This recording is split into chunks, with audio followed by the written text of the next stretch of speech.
Hello student, welcome. स्वागत है आपका मेरे यूट्यूब चैनल पर। तो स्टूडेंट, आज हम नेक्स्ट क्लास में पढ़ने वाले हैं डेटा टाइप के बारे में।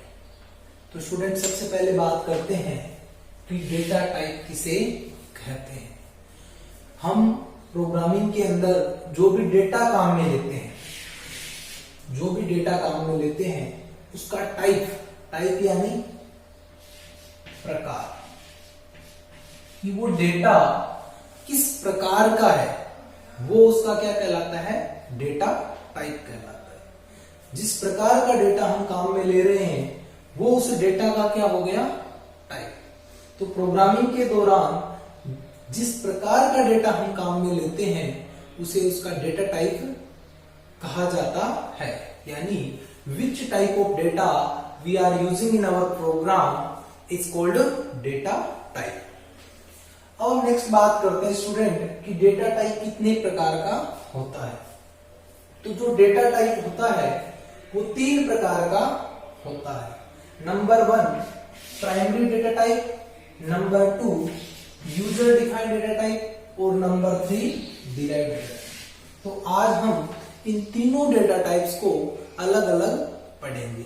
तो स्टूडेंट, सबसे पहले हम बात करते हैं प्राइमरी डेटा टाइप के बारे में। प्राइमरी जो डेटा टाइप होता है इसे सिंपल डेटा टाइप भी कहा जाता है। क्या कहा जाता है? Simple data type. यानी यह एक साधारण डेटा टाइप होता है।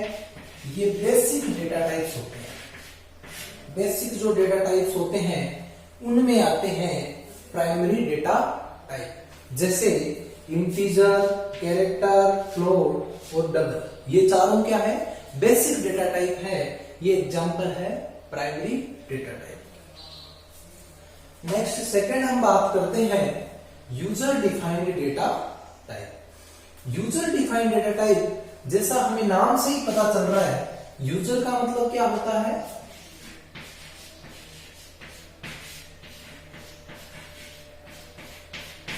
उपयोगकर्ता। तो उपयोगकर्ता द्वारा, यानी प्रोग्रामर है वो स्वयं के डेटा टाइप डिफाइन करता है, वो क्या कहलाते हैं? User defined data type. जिन्हें यूजर द्वारा डिफाइन किया जाता है, यूजर द्वारा परिभाषित किया जाता है। यानी इन्हें डिफाइन यूजर स्वयं करता है अपनी नीड के अकॉर्डिंग। तो ऐसे डेटा टाइप क्या कहलाते हैं?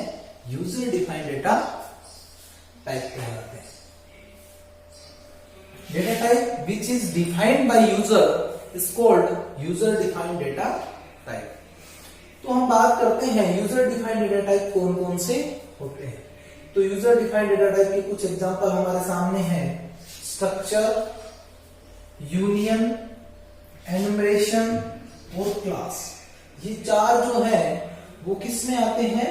यूजर डिफाइंड डेटा टाइप में आते हैं। यानी इनको डिफाइन कौन करता है? यूजर स्वयं डिफाइन करता है, इसलिए इनको यूजर डिफाइंड डेटा टाइप कहा गया है। सबसे पहले हम बात करते हैं स्ट्रक्चर के बारे में। स्ट्रक्चर क्या होता है? तो सबसे पहले डेफिनेशन यहीं से स्टार्ट होती है स्टूडेंट, कि structure is a user defined data type. Structure जो है वो यूजर डिफाइंड डेटा टाइप होता है। तो इस प्रकार हम ये भी कह सकते हैं कि union is a user defined data type, enumeration is also a user defined data type and class is a user defined data type। तो एक लाइन हम इन सब के बारे में ये बोल सकते हैं कि ये चारों क्या है? User defined data type. एक लाइन इनकी बनती है कीवर्ड की, कि किसको डिफाइन करने के लिए कौन सा कीवर्ड हम काम में लेते हैं। तो हम कह सकते हैं कि स्ट्रक्चर को डिफाइन करने के लिए हम स्ट्रक्ट कीवर्ड काम में लेते हैं। जब भी हम स्ट्रक्चर बनाएंगे तो उसको डिफाइन करने के लिए हमें कीवर्ड काम में लेंगे। वो कीवर्ड कौन सा होगा? Struct keyword. अब नेक्स्ट हम बात करते हैं यूनियन की। तो यूनियन को डिफाइन करने के लिए कौन सा कीवर्ड काम में लेंगे? Union keyword. नेक्स्ट हम बात करते हैं एनुमरेशन की। तो एनुमरेशन को डिफाइन करने के लिए हम एनम कीवर्ड काम में लेते हैं। और लास्ट एंड फाइनल क्लास। तो क्लास को डिफाइन करने के लिए हम कौन सा कीवर्ड काम में लेते हैं? क्लास कीवर्ड काम में लेते हैं। तो ये हम इजीली डिफाइन कर सकते हैं इसको। एक तो कौन सा डेटा टाइप है, सेकंड उसको डिफाइन करने के लिए कौन सा कीवर्ड काम में लेते हैं। अब हम बात करते हैं कि स्ट्रक्चर का वास्तविक प्रयोग क्या है, यूज क्या है, यानी उपयोग क्या है। तो स्ट्रक्चर जो होता है स्टूडेंट, ऐसा यूजर डिफाइंड डेटा टाइप होता है जो भिन्न भिन्न प्रकार के डेटा टाइप को एक साथ रख सकता है। यानी अलग अलग के टाइप के जो डेटा टाइप हैं उनको एक साथ रखने की जो क्वालिटी होती है, कैपेसिटी होती है, वो किसकी होती है, स्ट्रक्चर की होती है। Structure can hold different type of data into a single unit. Structure जो है वो डिफरेंट टाइप के डेटा को एक साथ रख सकता है। तो हम बात करते हैं इसकी सिंटेक्स की, कि स्ट्रक्चर का सिंटेक्स कैसा होता है।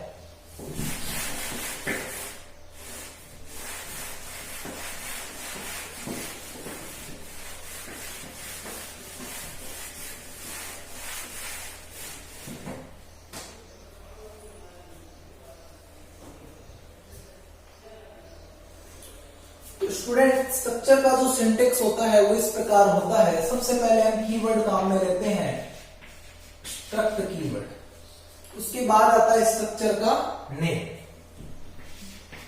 मैं सिंटेक्स के साथ साथ इसका एग्जांपल भी बता देता हूं। सबसे पहले डिफाइन करने के लिए struct keyword, after then structure का नेम। तो मैंने नेम रख दिया ABC। इसके अंदर हम डेटा टाइप डिफाइन करते हैं, जैसे इंटीजर A हो गया, फ्लोट B हो गया, कैरेक्टर C हो गया, और ये कर दिया मैंने स्ट्रक्चर को क्लोज। तो स्टूडेंट साफ पता चल रहा है स्ट्रक्चर में तीन प्रकार के डेटा टाइप हैं। इंटीजर डेटा टाइप भी है, फ्लोट डेटा टाइप भी है, और कैरेक्टर डेटा टाइप भी है। यानी ये जो ABC स्ट्रक्चर है वो अलग अलग प्रकार के डेटा को अपने अंदर होल्ड करके रख रहा है। इसलिए इस प्रकार हम कह सकते हैं कि स्ट्रक्चर जो होता है वो डिफरेंट डेटा टाइप को रख सकता है। ये एक सिंपल सा एग्जांपल हो गया जिसमें तीन प्रकार के डेटा टाइप इस ABC स्ट्रक्चर में रह रहे हैं, यानी इंटीजर भी है, फ्लोट भी है, और कैरेक्टर भी है। नेक्स्ट हम बात करते हैं स्टूडेंट यूनियन की। यूनियन क्या होता है, ये स्ट्रक्चर के सिमिलर ही होता है। यूनियन भी डिफरेंट टाइप के डेटा टाइप को एक सिंगल यूनिट में रख सकता है, यानी एक साथ रख सकता है।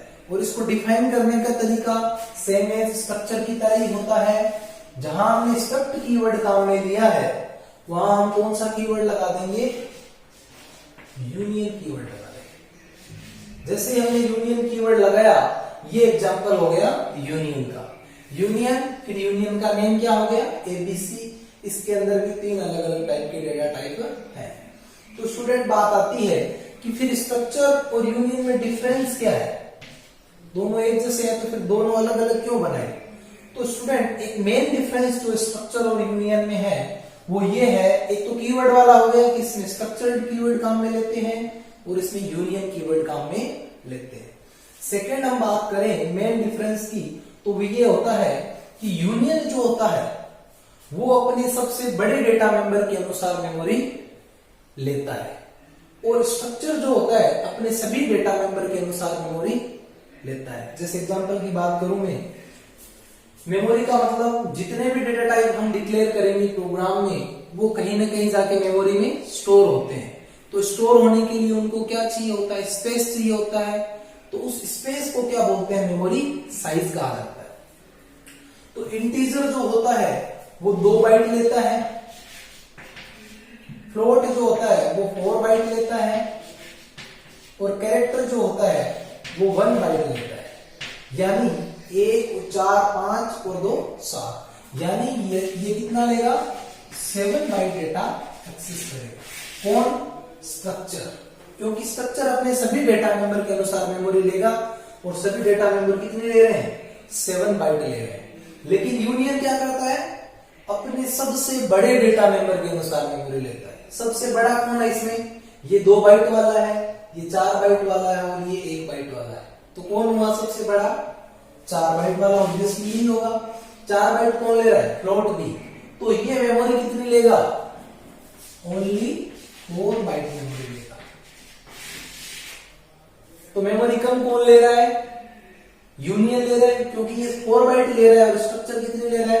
7 बाइट। इसका मतलब हम कह सकते हैं कि यूनियन है वो मेमोरी की बचत करता है। क्यों? क्योंकि ये है अपने सबसे बड़े डेटा मेंबर के अनुसार मेमोरी गेट करता है, लेता है। तो स्टूडेंट नेक्स्ट हम बात करते हैं एनुमरेशन की। एनम क्या होता है? एनम में एक यूजर डिफाइंड डेटा टाइप होता है जो नामों को संख्याओं के साथ जोड़ने का काम करता है। जो भी हम इसके साथ लिस्ट देते हैं उस लिस्ट को क्या करता है? नंबर्स के साथ ऐड करने का काम करता है। जैसे एग्जांपल के तौर पे मैंने एनम बनाया, एनम, फिर इसका नाम दे दिया मैंने डे।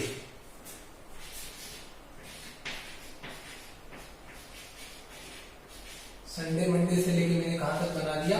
सैटरडे तक सभी डेज लिख दिए। तो यहां ये एनम क्या करेगा?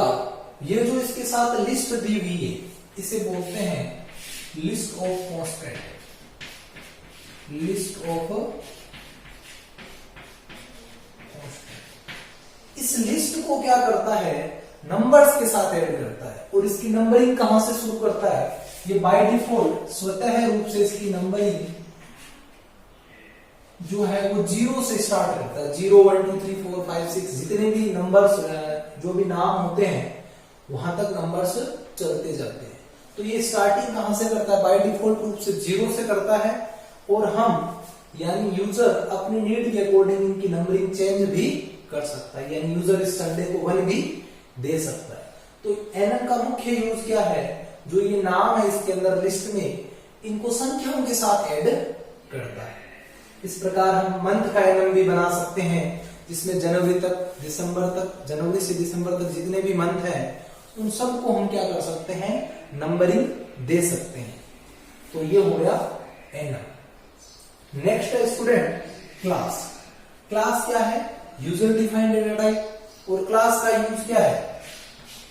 क्लास जो है स्टूडेंट वो डेटा को सिक्योरिटी प्रोवाइड करती है। जैसे इसके अंदर कोई डेटा पड़ा है मेरा, इंटीजर a बराबर 10, b इक्वल टू 20 और c।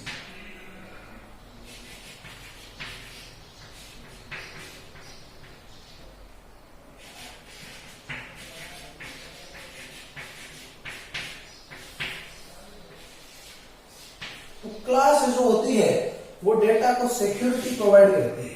यानी क्लास के डेटा को आउटर एक्सेस से बचाया जा सकता है, यानी बाहर इस डेटा को एक्सेस नहीं किया जा सकता।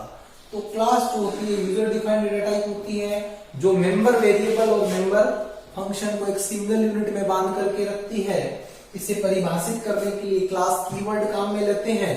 और नेक्स्ट है डेटा को सिक्योरिटी प्रोवाइड करती है, यानी डेटा को अनऑथराइज्ड एक्सेस से बचाती है क्लास। तो क्लास के प्राइवेट डेटा को हम बाहर एक्सेस नहीं कर सकते। इस प्रकार यह हमें डेटा की सिक्योरिटी प्रोवाइड करती है।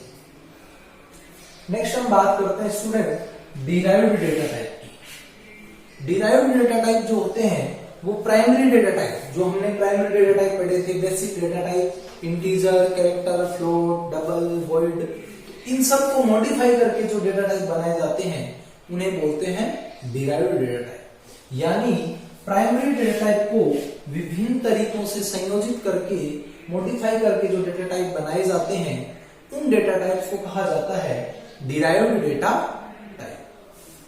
इसमें सबसे पहले हम बात करते हैं इसके एग्जांपल, एरे, फंक्शन, पॉइंटर और रेफरेंस। ये चारों एग्जांपल है डिराइव्ड डेटा टाइप के। एरे भी एक डिराइव्ड डेटा टाइप है, function is also derived data type, pointer और रेफरेंस, ये चारों ही क्या है?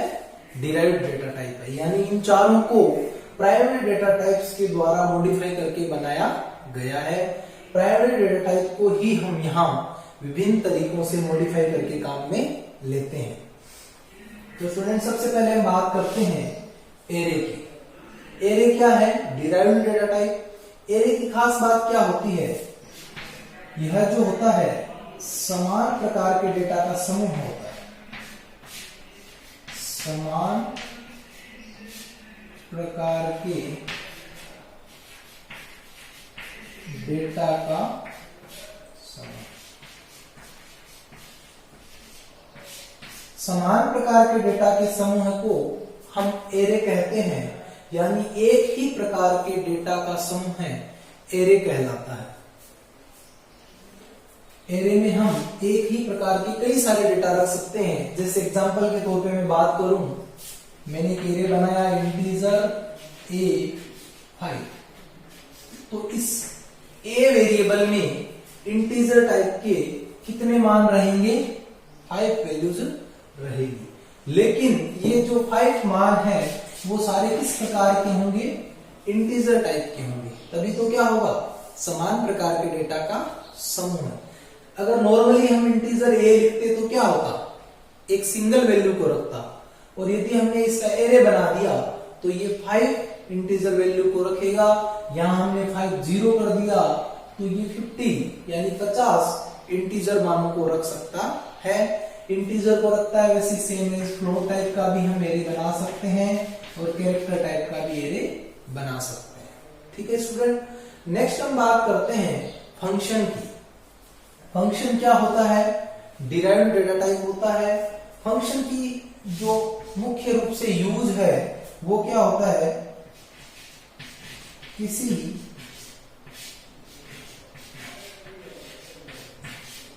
विशेष कार्य को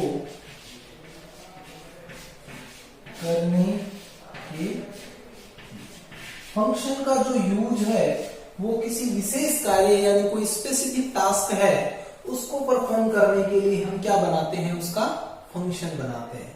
और फंक्शन जो हमारे C++ है उसमें जो क्लासेस बनाते हैं उसमें काफी मेंबर फंक्शंस का यूज करते हैं। फंक्शन क्यों लिखते हैं? जब हमें एक प्रोग्राम में एक ही कार्य को बार बार करना होता है। जैसे मान लो एक मेरा प्रोग्राम है, उसमें ऐड यानी जोड़ने का काम मुझे मल्टीपल टाइम करना है, बार बार करना है, तो मैंने क्या किया? एक फंक्शन बनाया जिसका नाम रख दिया मैंने void add। अब क्या होगा? जैसे ही मुझे ऐड, यहां मैं इसके कोड लिख देता हूं, बॉडी ऑफ फंक्शन, यानी इसमें फंक्शन से रिलेटेड कोड होंगे। तो यहां क्या होता है? जैसे ही मुझे ऐड करना हो डायरेक्ट मैं क्या करूंगा? ऐड फंक्शन को कॉल करूंगा। यानी मुझे जितनी बार भी ऐड करवाना है डायरेक्ट मैं किसको कॉल करूंगा? ऐड फंक्शन को कॉल करूंगा, और ये ऐड फंक्शन जोड़ने का काम करेगा। तो मुझे बार बार वो ऐड वाले कोड है वो लिखने नहीं पड़ेंगे। मान लो मुझे एक प्रोग्राम में 100 बार ऐड करवाना है, तो मैं क्या करूंगा? सीधा मुझे फंक्शन को कॉल करना है, बार बार ये कोड लिखने की जरूरत नहीं है। ये जो ऐड के कोड होंगे, यहाँ बॉडी होगी फंक्शन की, वो मुझे बार बार लिखने नहीं पड़ेंगे। एक बार लिख के छोड़ दिया, अब जब भी जरूरत पड़ी डायरेक्ट उस फंक्शन को कॉल कर लिया। तो ये होता है फंक्शन का बेसिक यूज, जिससे क्या होता है? कोड्स है वो हमें ज्यादा बड़े नहीं लिखने पड़ते और प्रोग्राम का साइज छोटा रहता है और प्रोग्राम को आसानी से समझा जा सकता है, और जो मेमोरी है उसकी भी बचत होती है। तो स्टूडेंट, ये हो गया फंक्शन। अब हम नेक्स्ट बात करते हैं पॉइंटर के बारे में। पॉइंटर क्या होता है? पॉइंटर एक वेरिएबल होता है, डिराइव्ड डेटा टाइप के अंदर आता है, परंतु होता क्या है? एक वेरिएबल होता है। जैसे हमारे साधारण वेरिएबल होते हैं integer a, float B, character सी, कोई भी वेरिएबल हम बनाते हैं। परंतु पॉइंटर वेरिएबल की खास बात क्या होती है कि पॉइंटर जो वेरिएबल होता है, ये साधारण वेरिएबल वैल्यू रखता है और पॉइंटर वेरिएबल एड्रेस को रखता है। देखो क्या डिफरेंस होता है मेन। ये जैसे एक साधारण वेरिएबल बनाया मैंने, इंटीजर ए बराबर 10, तो ये एक साधारण वेरिएबल है, ये क्या रख रहा है? वैल्यू को रख रहा है। और यहीं पे अगर मैं पॉइंटर वेरिएबल बनाऊं, इस ए को मैं पॉइंटर बना दूं, इसके आगे पॉइंटर का चिन्ह लगा दूं, तो ये क्या बन जाएगा? पॉइंटर वेरिएबल बन जाएगा। अब ये ए वेरिएबल किसी वैल्यू 10, 20, 50 को नहीं रखेगा। क्यों? क्योंकि ये क्या है? पॉइंटर वेरिएबल है। तो पॉइंटर वेरिएबल क्या करता है? एड्रेस को रखता है। यानी पॉइंटर एक ऐसा वेरिएबल होता है जो किसी दूसरे वेरिएबल के मेमोरी एड्रेस को रखता है। Pointer is a variable that can hold the address of another variable, किसी दूसरे वेरिएबल के एड्रेस को रखता है। कौन? Pointer variable. इसको बनाने का तरीका क्या है? पहले उसका डेटा टाइप यानी इंटीजर, फिर पॉइंटर का सिंबल। पॉइंटर को जब भी हम बनाएंगे तो उसे डिफाइन करने के लिए हम कौन सा सिंबल काम में लेंगे? Pointer symbol. वेरिएबल के प्रीफिक्स में एक सिंबल काम में लेंगे, उस सिंबल को क्या बोलते हैं? Pointer symbol. तो पॉइंटर को डिफाइन करने के लिए हम ये पॉइंटर का सिंबल काम में लेते हैं और यह दूसरे वेरिएबल के एड्रेस को रखता है। ठीक है स्टूडेंट। अब हम नेक्स्ट पढ़ते हैं लास्ट, रेफरेंस वेरिएबल। रेफरेंस भी एक टाइप का वेरिएबल होता है। रेफरेंस क्या करता है स्टूडेंट? रेफरेंस में जो सिंबल काम में लेते हैं वो एंड का सिंबल लेते हैं, इसे M% भी बोलते हैं। तो रेफरेंस के लिए हम M% यानी एंड का सिंबल काम में लेते हैं। रेफरेंस क्या करता है? एक वेरिएबल को उपनाम देता है। जैसे हिंदी में होते हैं ना पर्यायवाची नाम, एक ही चीज के कई सारे नाम, तो वैसे ये क्या करता है? एक ही मेमोरी एड्रेस को कई सारे नाम प्रोवाइड करता है। जैसे मान लो मैंने ए में रेफरेंस डाला, तो ये वेरिएबल ए है, इसमें रेफरेंस डाल दिया मैंने किसका? बी का। तो अब ये जो ए जो वेरिएबल था, ये जहां मेमोरी में स्टोर था, अब उसका नाम क्या हो गया? ए तो है ही, उसका नाम एक और हो गया बी भी। तो मेमोरी एड्रेस एक है लेकिन उसके नाम क्या हो गए? अनेक हो गए। यानी ये क्या करता है? उपनाम देने का काम करता है। उपनाम बोल दो, पर्यायवाची नाम बोल दो, या फिर हम इंग्लिश में बोल सकते हैं अल्टरनेटिव। किसी वेरिएबल को अल्टरनेटिव नेम देने के लिए हम रेफरेंस वेरिएबल का प्रयोग करते हैं। रेफरेंस वेरिएबल में रेफरेंस डालने के लिए हम M% सिंबल का यूज करते हैं। और रेफरेंस किस प्रकार डाला जाता है? पहले वेरिएबल का नाम, फिर इक्वल टू, फिर रेफरेंस जो ऑपरेटर होता है वो, और उसके बाद जिस का नाम हम रेफरेंस डाल रहे हैं उस वेरिएबल का नाम आएगा। जैसे हम यहाँ क्या कर रहे हैं? बी का रेफरेंस डाल रहे हैं, तो बी को हमने बाद में लिखा है, यानी बी का जो रेफरेंस होगा वो ए में आ जाएगा। इस प्रकार हम क्या कर सकते हैं? रेफरेंस वेरिएबल के थ्रू किसी भी मेमोरी एड्रेस को एक से अधिक नाम दे सकते हैं। वो मेमोरी एड्रेस एक होता है परंतु उसके नाम क्या हो सकते हैं? कई सारे हो सकते हैं। तो स्टूडेंट आज के लिए हम इतना ही पढ़ेंगे, बाकी हम नेक्स्ट क्लास में पढ़ेंगे। तब तक के लिए धन्यवाद स्टूडेंट। जय हिंद, जय भारत।